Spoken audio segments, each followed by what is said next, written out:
वेझो कोट धगाणो बेले के बाहि लगी वही है। लखें वण सड़ी रखी विया आहिनि। इतला ते PPMP Ghulam Qadir Chandio fire brigade अमले समेत बेले में पहुंची बाहि ते ज़ाब्तो आंदो। बेले खाते जे अमलदारनि जो चवणु आहे त बासरनि बेले जी ज़मीन ते कब्ज़े लाइ वणनि खे बाहि ॾिनी, जंहिं ते ज़ाब्तो आंदो वियो आहे।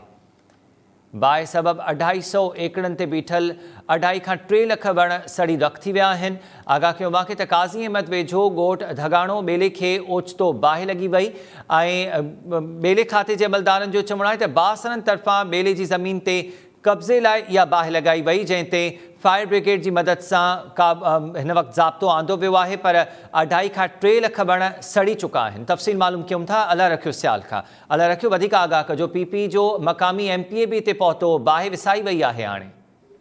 जी बिल्कुल हमीर ही बदनसीबी के असांजी आहे, छो त हिन महिल गर्मी जो पद तमामु घणो आहे। उन जे हूंदे बि जेका ज़िले शहीद बेनज़ीराबाद जे काज़ी अहमद सां कचे जे इलाइक़े सिंधु दरिया जे कंदी ते वाक़ई ॿेलो आहे। सिंधु दरिया जे वाक़े सिर्फ़ु ज़िले में हिकु बचत जेको ॿेलो ॼाणाए पियो कोट धिंगाणो, जंहिंजे कब्ज़ा माफ़िया जेका ॿेले खे बाहि ॾेई छॾी आहे, जंहिंमें ॿेले जी चोकरी नंबर 17, 18, 19 ऐं 20 के जेका बाहि विकुरे वई। बाहि लॻण सबबि वॾे तइदाद में जेको वण सड़ी विया आहिनि। 250 एकड़ ते बीठल जेके वॾे तइदाद में जेके वण जेके सड़ी मुकमल तौर ते रख ते विया आहिनि। जानवर जीत जड़ा पिण सड़िया आहिनि। अहिड़े ई इतला ते जेको पब्लिक अकाउंट कमेटी जो चेयरमैन सिंध जो चेयरमैन आहे MPA गुलाम कादिर चांडियो, उहो जेको फायर ब्रिगेड गाॾियूं साण करे जेको मज़कूर ॿेले बाहि वारे हंध ते पहुतो। चए माण्हू कोशिशूं करे जेके ॿेले में ॿरंदड़ बाहि जेका विसाए ऐं वधीक जेके ॿेले जा जेके वण उन्हनि खे सड़ण खां बचाए वरितो आहे। ऐं तव्हांखे ॿुधाईंदो हलां त इहो ॿुधाए पियो वञे त हिन खां अॻु में बि 3 भेरा मज़कूर ॿेले खे बाहि ॾेई साड़ण जी कोशिशि कई वई हुई ऐं ॿेले जी जेका ज़मीन जेका ख़ाली कराए उन ते जेका कब्ज़े ते मुबैना कोशिशि कयूं पियूं वञनि, छाकाणि त हिन ॿेले खे जो ॻोठाणनि जेको अॻु में क़ुर पाक घुमाए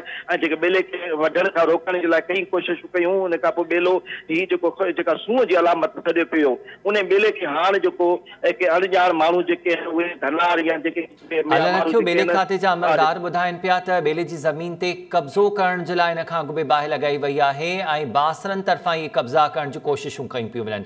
बेले खाते जे अमलदारनि खे यकीनी तौर ते पोइ ख़बर बि हूंदी त उहे बासर केरु आहिनि, उन्हनि ख़िलाफ़ को केस का कार्रवाई थी आहे हिन महिल ताईं? हाँ बिल्कुल, ही जेके ॿेले खाते जा जेके अमलदार आहिनि, इज़त जी हिकिड़ी ॻाल्हि इहा आहे त ॿेले खाते जा मालूमात वरिती सां ॻाल्हि ॿोल कई त हुननि जो इहो चवणो हो त सिर्फ़ु ड्रब सड़िया आहिनि ऐं ॿेले खे बाहि कान लॻी आहे। पर जॾहिं असांजे टाइम न्यूज़ ते जेके नाज़रीन जेके स्क्रीन ते फुटेज हलंदड़ नज़र ईंदा हूंदा त उन ते वॾे तइदाद ॿेला जेके ॿेले जा जेके वण आहिनि उहे ॿेला वण सड़ियल आहिनि। पर हालत इहा आहे त हिते जेके बाहि ॾींदड़ जेके माण्हू आहिनि उहे यकीनन बासर आहिनि। उन्हनि जे लाइ जेको ॿेले खाते जा अमलदार जेके आहिनि कार्रवाई करण खां उहे बेवस बणियल आहिनि, उहे का बि कार्रवाई नथा करे सघनि, छाकाणि त ॿेलो जेको आहे उते हिन ॿेले खे जेको सिंध गवर्नमेंट खे डिक्लेयर कराए ॾिनो त सिंध जो हिकु वाहिद ॿेलो आहे कोट धिंगाणो ॿेलो, जिते वॾे तइदाद में जेके जानवर पिण पालिया विया आहिनि। हिते सिंध गवर्नमेंट जी वॾी जेके ॿूटा लॻाया विया, पर हाणे जेका किन सबबनि जे करे ॿेले खे जेको बार बार बाहि ॾिनी पई वञे ऐं ॿेलो जेको हाणे वॾे तइदाद में सड़े पियो ऐं ॿेले जी सूरत हाल जेका उहा ॾाढी ॾुखाइती नज़र पई अचे। जी बाहि लॻाई वई आहे। ॿेले खाते जे अमलदारनि जो चवणु आहे त बासर ते कब्ज़ो करणु चाहिनि था। 2.5 खां 3 लख वण सड़ी विया आहिनि। इहा बाहि हिन वक़्त ताईं जेका उहा उन ते ज़ाब्तो